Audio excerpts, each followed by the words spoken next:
Assalamualaikum warahmatullahi wabarakatuh. Om Swastiastu, Namo Buddhaya, salam kebajikan.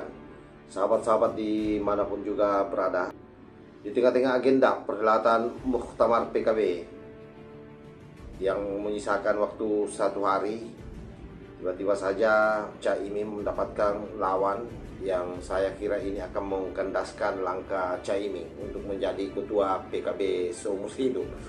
Ya, karena memang rencananya Cak Imin itu mau menjadi ketua PKB seumur hidup.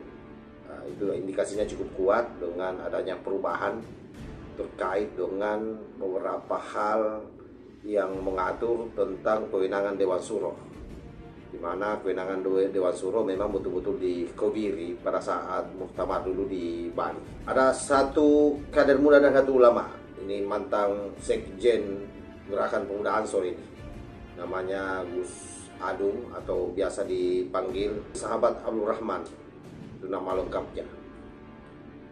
Beliau tegas ingin maju menggantikan Cak Imin sebagai Ketua Umum Partai Kebangkitan Bangsa.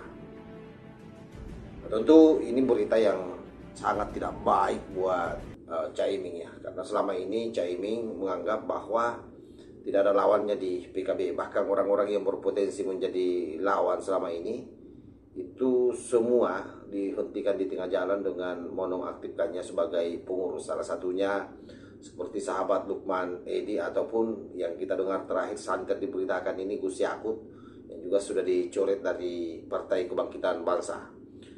Jadi memang banyak kader-kader potensial di Partai Kebangkitan Bangsa itu satu persatu dibuang oleh Cak Imin dalam tanda petik, demi untuk melancarkan apa yang menjadi agendanya, yaitu menguasai PKB seumur hidup sebagaimana yang saya katakan tadi. Saya coba baca beritanya, ini ada di media Antara. Coba kita simak ya, seperti apa niat daripada Gus Adung ini yang ingin mengambil alih kepemimpinan Cak Imin dari PKB. Gus Adung siap melawan Cak Imin untuk rebut kursi ketum PKB.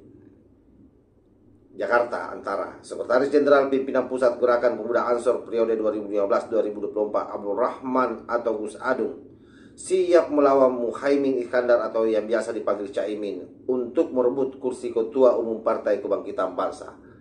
Saya kira ini tidak pernah disangka sebelumnya oleh Cak Imin bahwa ada kader muda, cerdas, dan memiliki kemampuan mobilisasi yang tinggi yang akan maju menjadi kandidat di dalam muktamar PKB kali ini. Kalau sebelumnya kan mulus saja langsung disahkan.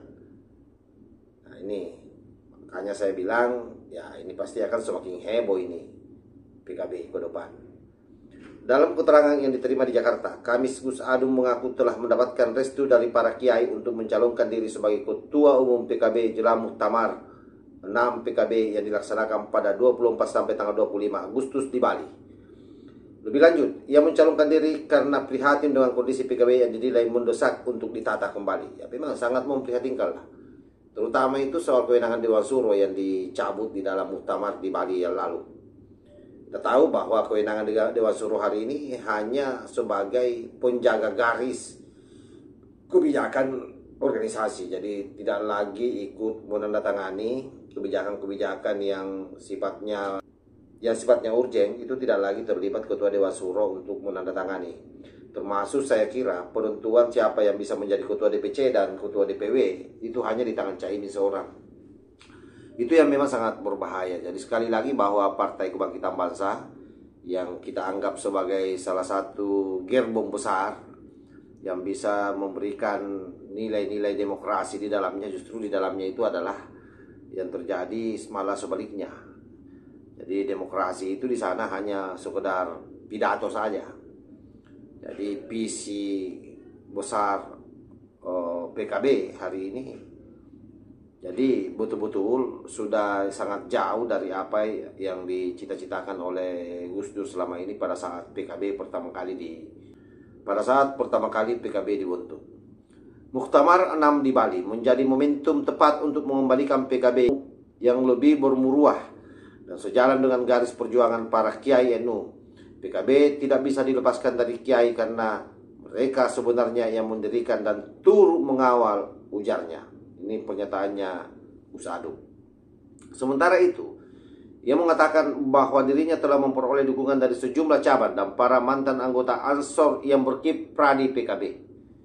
Ya, jadi kebetulan memang seperti yang saya sampaikan, Gus Adung ini adalah politisi PKB dan beliau adalah mantan sekjen periode 2015 sampai 2024 di Gerakan Pemuda Ansor. Ya tentu banyak kader-kader Ansor lah di PKB. Nah ini juga harus berhati-hati ya, karena saya dengar informasi sudah banyak kader Ansor yang dipecat dari kepengurusan PKB. Saya tidak perlu menyebutkan nama siapa-siapa, yang pasti banyak lah. Pokoknya kalau disinyalir melawan kebijakan Muhaimin, jadi bukan kebijakan partai ya, kebijakan Muhaimin, itu langsung saja dipecat. Oleh sebab itu, ia mengaku optimis jumlah dukungan kepada dirinya akan terus bertambah sehingga reformasi PKB dapat dilakukan. Ya, memang harus ya. Ini saya kira harus diapresiasi dan harus didukung demi untuk perbaikan PKB. Terlebih lagi kata dia, selama ini banyak para kader tidak berani bersuara karena gaya kepemimpinan di PKB yang dinilai jauh dari prinsip-prinsip demokrasi seperti yang saya sampaikan tadi.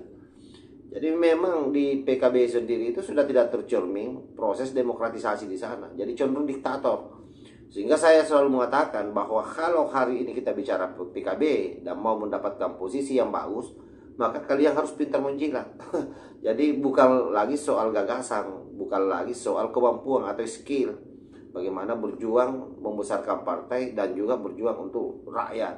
Karena kan logika sederhananya seperti itu, partai ada ini menjadi saluran aspirasi bagi rakyat. Jadi seharusnya proses demokratisasi di sana itu tidak saja menjadi isapan jempol belaka, tetapi memang harus dilaksanakan, termasuk di kepengurusan. Nah itu yang tidak terjadi selama ini.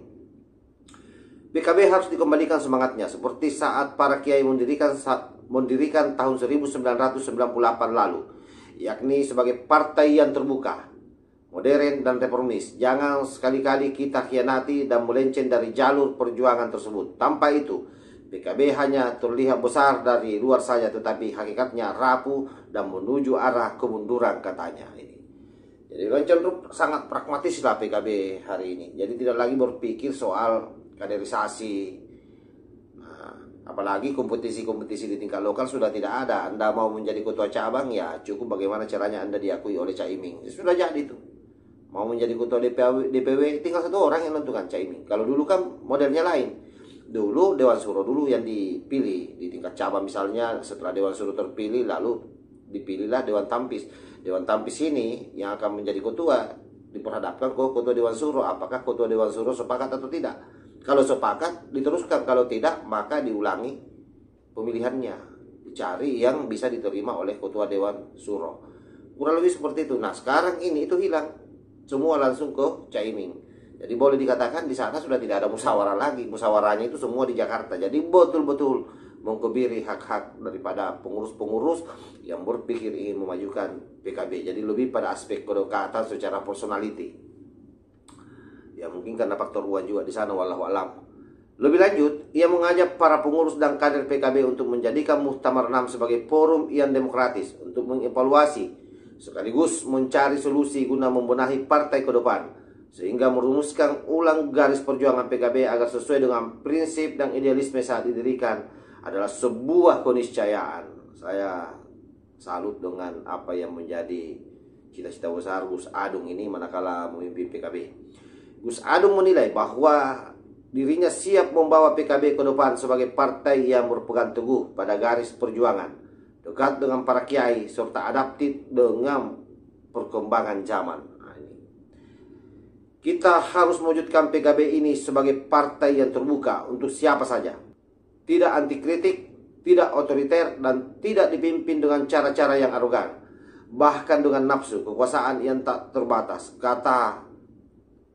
Katanya menambahkan. Jadi seperti itu sahabat ya.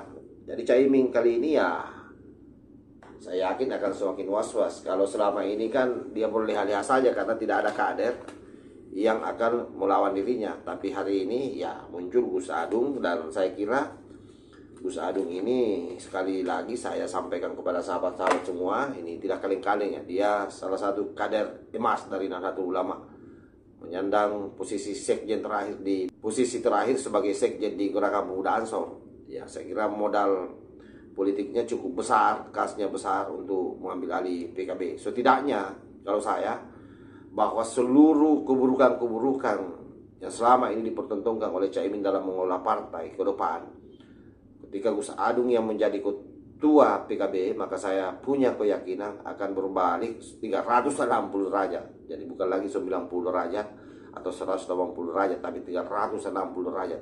Itu akan berbalik betul menjadi partai yang sangat demokratis, partai yang terbuka untuk siapa saja, dan tidak ada diktator-diktator yang akan diperlihatkan di dalamnya sebagaimana yang terjadi selama ini di Partai Kebangkitan Bangsa. Saya kira demikian yang saya sampaikan. Wassalamualaikum warahmatullahi wabarakatuh.